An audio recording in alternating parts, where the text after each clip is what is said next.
আসসালামু আলাইকুম রহমতুল্লাহ বরকাতুহ। সুপ্রিয় দেশবাসী, আমি চট্টগ্রাম সিএসসিআর প্রাইভেট হসপিটাল থেকে বলছি। আমি লক্ষ্য করছি যে কয়েকদিন ধরে একটা কুচক্রী মহল আমিরে হেফাজত শেখুল ইসলাম আল্লামা শাহ আহমদ শফী দামাত বরকাতুহু সম্পর্কে একটা গুজবের কাজে তারা লিপ্ত আছে।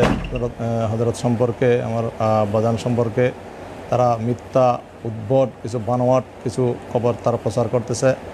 আমি সবাইকে আশ্বস্ত করে বলছি, আমার আব্বাজান আপনাদের সকলের এই প্রাণের স্পন্দন, সকলের এই দ্বীনি রাহবার হযরত আল্লামা শাহ আহমদ শফী হাফিজাহুল্লাহ সুস্থ আছেন এবং হাসপাতালে আছেন।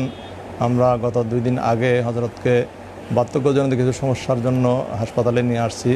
আলহামদুলিল্লাহ অভিজ্ঞ ডাক্তারদের তত্ত্বাবধানে চিকিৎসা চলতেছে এবং সুস্থ আছেন, স্বাভাবিক আছেন। কিছুক্ষণ আগেও 4-5 জন ডাক্তারের মেডিকেল বোর্ড গঠন করে তারা চিকিৎসার পরামর্শ করছেন। আলহামদুলিল্লাহ সুস্থ আছেন, ভালো আছেন। আমি সকলের কাছে আমার আব্বাজানের জন্য দোয়া চাচ্ছি। সকলেই আব্বাজানের জন্য দোয়া করবেন এবং বিশেষ করে বর্তমান যে করোনা ভাইরাস নামের যে মহামারী, এই মহামারী থেকে এবং অন্যান্য সমস্ত বালা মুসিবত থেকে যেন আল্লাহ পাক সবাইকে হেফাজত করেন, আমিরে হেফাজতকে হেফাজত করেন। সবাই আল্লাহ আমাদের জন্য, সবার জন্য, সকল মোমেন মুসলমানের জন্য দোয়া করবেন।